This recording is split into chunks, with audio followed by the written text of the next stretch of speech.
There was once a man named Ramesh who always believed that tomorrow would be a better day. He wasn't lazy, he wasn't careless, he just thought there was time to chase dreams, time to fix things, time to say the things he kept inside. He lived a quiet life in a small town, working a steady job at a local office. Every morning, he followed the same routine: woke up, had tea, went to work, came back, had dinner, went to bed, and every day, he told himself he would do the things he really wanted to do. Tomorrow, Ramesh loved writing. When he was young, he used to fill notebooks with stories. He dreamed of publishing a book one day. People often told him he had a gift, that his words made them feel something.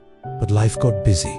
Bills had to be paid. Responsibilities piled up, and slowly, writing became something he only thought about but never actually did. He also had feelings for a woman named Meera. She lived in the same neighborhood, worked at the same office. They often shared lunch, laughed at silly jokes, talked about dreams and fears. It was clear to everyone that Ramesh loved her. Even Meera seemed to feel the same way. But every time he thought about telling her, he told himself, "Not today. I'll tell her tomorrow." That word tomorrow became his shield, his excuse, his delay. He wanted to visit his parents more often, but he said, "I'll go next weekend." He wanted to get healthy, to start exercising, but thought, "I'll begin from Monday." He wanted to write that first chapter, just one page, but kept saying, "I'll do it when I have more time." Years passed. The days all started to look the same. The dream of writing faded further. Meera eventually got a transfer to another city. Before leaving, she asked him, softly, "Is there something you've always wanted to say to me?" Ramesh smiled and said, "I'll call you later. We'll talk soon." She waited, but the call never came. Life moved on. The job became more tiring. The house became quieter. The town seemed slower. And still, Ramesh kept waiting for the right time, for that perfect day, that peaceful evening, that moment when everything would feel just right. Then, one morning, Ramesh woke up feeling tired, not the kind of tired that goes away after sleep, but something deeper, a heaviness in his chest, a silence in his spirit. He looked at himself in the mirror and barely recognized the man staring back. His hair had grayed. His eyes had lost their shine. The notebooks on his shelf were still empty. The phone number he had once saved, Meera's number, hadn't been dialed in years. He sat down, opened his laptop, and tried to write. Just one sentence, but nothing came. He realized that the words had stopped visiting him. They had waited too long. Like everything else in his life, they had been put on hold for a tomorrow that never came.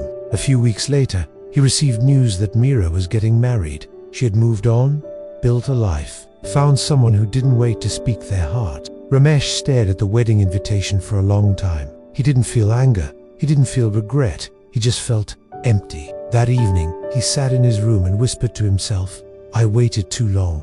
He thought of all the things he could have done, the people he could have loved better, the dreams he could have chased, the songs he could have sung, the stories he could have written, but all of it remained locked in his mind, untouched, because he was always waiting for the right time. As the sun set, Ramesh looked out the window. The sky was painted with colors he used to describe in his stories, but now he had no words, just silence. A few months later, Ramesh passed away quietly in his sleep. The town mourned him. He was remembered as a kind, polite man who never bothered anyone, but no one really knew who he was inside. No one knew the dreams he had buried, the love he never confessed, the book he never wrote. After his death, his house was cleaned out by distant relatives. They found the note. They found old photographs of Meera tucked between pages, and they found a letter he had written but never sent. It read, "Meera, I don't know if you'll ever read this, but I've loved you for a very long time. I just never had the courage to say it. I always thought there would be time." The letter was never delivered.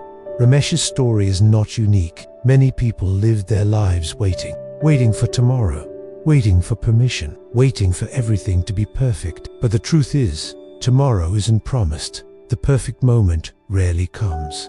And time waits for no one. If you have something in your heart, say it. If you have a dream, start it. If you miss someone, call them. If you love someone, tell them. Don't wait. Because one day, you'll realize that all the things you wanted to do are behind you, and all the tomorrows you waited for have run out. Ramesh taught us that waiting too long doesn't just take away moments, it takes away life itself. Don't be like him. Don't let your dreams gather dust. Don't let your words go unsaid. Don't wait for tomorrow, when today is all you really have.